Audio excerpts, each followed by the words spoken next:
आपकी कनाडा की visit visa application पर डिसीजन देते वक्त वीज़ा ऑफिसर जिस फैक्टर को सबसे ज़्यादा वेटेज देता है वो है आपका अपने होम कंट्री के साथ स्ट्रॉन्ग टाइज का होना।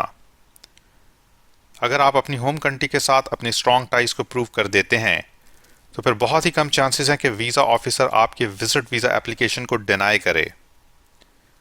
अगर आप कनाडा के न्यू विजिटर वीज़ा रूल्स के बारे में जानना चाहते हैं तो आप नीचे दिए गए लिंक से मेरी कनाडा के न्यू विजिटर वीज़ा रूल्स के बारे में वीडियो को देख सकते हैं। वो सब दोस्त जो कनाडा का विजिट वीज़ा अप्लाई करना चाहते हैं, आज मैं इस वीडियो में उन्हें बताऊंगा कि अपने होम कंट्री के साथ वो कैसे अपनी स्ट्रॉन्ग टाइज को प्रूव कर सकते हैं। अपने होम कंट्री के साथ अपनी स्ट्रॉन्ग टाइज को प्रूव करना इसलिए भी ज़रूरी है ताकि वीज़ा ऑफिसर को आप ये यकीन दिलवा सकें कि आप अपने विजिट का पर्पस पूरा होने के बाद वापस अपने होम कंट्री चले जाएंगे। आप अपने मुल्क के साथ अपनी स्ट्रॉन्ग टाइज को अपने क्लोज फैमिली मेम्बर्स के ज़रिए, अपनी स्टेबल जॉब के ज़रिए, अपने एसेट्स के ज़रिए यानी कि अपनी प्रॉपर्टी के ज़रिए, फाइनेंशियल इन्वेस्टमेंट्स के ज़रिए, अपने नाम पर ख़रीदी गई व्हीकल्स के ज़रिए, या फिर अगर आपका अपना बिजनेस है तो अपने बिजनेस के ज़रिए अपनी स्ट्रॉन्ग टाइज को अपने होम कंट्री के साथ प्रूव कर सकते हैं। इसी तरह आपकी प्रीवियस पॉजिटिव ट्रैवल हिस्ट्री भी होम कंट्री के साथ आपकी स्ट्रॉन्ग टाइज को शो करेगी। अपनी क्लोज फैमिली टाइज को शो करने के लिए जो डॉक्यूमेंट्स आपने अपनी एप्लीकेशन के साथ अटैच या अपलोड करने हैं वो ये हैं। अगर आप मैरिड हैं तो फिर आपने मैरिज सर्टिफिकेट लगाना है। बच्चे हैं तो बच्चों के बर्थ सर्टिफिकेट्स लगाने हैं। इसके अलावा FRC यानी फैमिली रजिस्ट्रेशन सर्टिफिकेट भी लगाना है। अगर आपके पेरेंट्स आप पर डिपेंडेंट हैं तो आपने नोटराइज एफिडेविट लगाना है कि आपके पेरेंट्स आप पर फाइनेंशियली या फिर मेडिकली डिपेंडेंट हैं। इसी तरह अपने पेरेंट्स के डॉक्टर या हेल्थ केयर प्रोवाइडर की तरफ से भी लेटर लगाएं जो इस बात को टेस्टिफाई करें कि आपके पेरेंट्स मेडिकल केयर और सपोर्ट के लिए आप पर डिपेंडेंट हैं।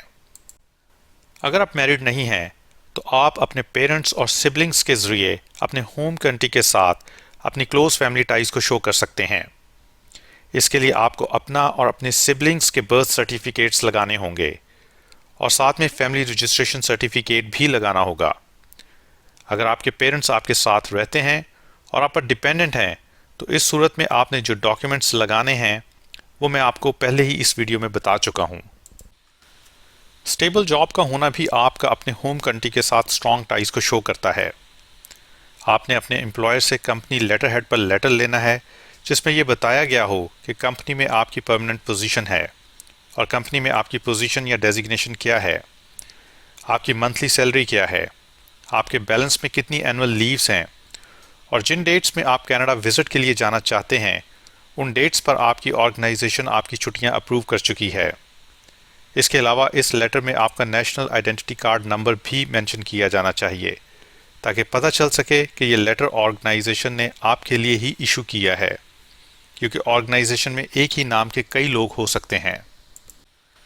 इसी तरह अगर आपकी ऑर्गेनाइजेशन में सेवरल ईयर्स की सर्विस है और आपकी एक सब्सटेंशियल ग्रेजुटी की अमाउंट कंपनी के पास है तो उसका प्रूफ भी आपने वीज़ा एप्लीकेशन के साथ लगाना है। अगर आप जॉब की बजाय अपना बिजनेस करते हैं तो ऐसे में आपने अपने बिजनेस का registration certificate, copies of recent tax returns, proof of business ownership, business की profit and loss statement, annual business reports और अपने बिजनेस की रीसेंट बैंक स्टेटमेंट लगाना होगी। इसी तरह आप अपनी प्रॉपर्टी, व्हीकल्स और फाइनेंशियल इन्वेस्टमेंट्स के जरिए भी अपने होम कंट्री के साथ अपनी स्ट्रॉन्ग टाइज को शो कर सकते हैं। प्रॉपर्टी के लिए आपको प्रॉपर्टी की रजिस्ट्री की कॉपी लगाना होगी और साथ में हो सके तो किसी लाइसेंस्ड प्रॉपर्टी अप्रेजर से अपनी प्रॉपर्टी का ऑफिशियल अप्रेजल सर्टिफिकेट भी साथ लगाएं जो आपकी प्रॉपर्टी की एस्टिमेटेड मार्केट वैल्यू को शो करेगा। इसी तरह अपनी प्रॉपर्टी की रीसेंट प्रॉपर्टी टैक्स स्टेटमेंट की कॉपी भी साथ लगाएं जो आपकी प्रॉपर्टी की वर्थ को शो करेगी और ये शो करेगी कि प्रॉपर्टी आपके नाम पर है। अगर आपने कोई इन्वेस्टमेंट की है तो उसका प्रूफ भी अपनी एप्लीकेशन के साथ लगाएं जो आपकी फाइनेंशियल स्टेबिलिटी को शो करेगा। इसके अलावा आपने कम से कम 6 माह की बैंक स्टेटमेंट भी लगानी है जिसमें आपके विजिट को कवर करने के लिए एनफ अमाउंट मौजूद होनी चाहिए। इसी तरह जो भी व्हीकल्स आपके नाम पर हैं उनकी रजिस्ट्रेशन की कॉपी भी आपने लगानी है। आपकी ट्रैवल हिस्ट्री भी आपकी अपने होम कंट्री के साथ स्ट्रॉन्ग टाइज को शो करेगी। अगर आपने डिफरेंट कंट्रीज को विजिट किया है और कभी भी किसी मुल्क के इमिग्रेशन लॉज को वायलेट नहीं किया तो ये भी वीज़ा ऑफिसर के लिए आपका अपने होम कंट्री के साथ स्ट्रॉन्ग टाइज होने का पॉजिटिव इंडिकेटर होगा। अगर आपका कोई close family member Canadian resident या फिर सिटीजन है तो उसकी तरफ से इनविटेशन लेटर भी आपके वीज़ा अप्रूवल में एक वाइटल रोल प्ले कर सकता है। क्लोज फैमिली मेंबर का कनाडा में होना आपकी कनाडा के साथ भी फैमिली टाइज को शो करेगा, जो कि आपका कनाडा को विजिट करने का एक जेन्युइन रीज़न बनाएगा। इसी तरह आपने पुलिस क्लियरेंस सर्टिफिकेट भी साथ लगाना है, जो ये शो करेगा कि आपका कोई क्रिमिनल रिकॉर्ड नहीं है। आपने वीज़ा एप्लीकेशन के साथ एक कवर लेटर भी लगाना है, जो 1 या 2 पेजेस से ज़्यादा ना हो। उस कवर लेटर में आपने क्या बताना है और उसका क्या फॉर्मेट होना चाहिए, वो मैं आपको सेपरेट वीडियो में बताऊंगा। उम्मीद करता हूं कि आपको इस वीडियो के बाद ये आइडिया हो गया होगा कि विजिट वीज़ा अप्रूवल के लिए अपने होम कंट्री के साथ अपनी स्ट्रॉन्ग टाइज को शो करना कितना ज़रूरी है। अगर मेरी ये वीडियो आपको इन्फॉर्मेटिव लगी हो तो वीडियो को लाइक करके चैनल को सब्सक्राइब कर दें ताकि आइंदा आने वाली वीडियोस की नोटिफिकेशन आपको मिलती रहे।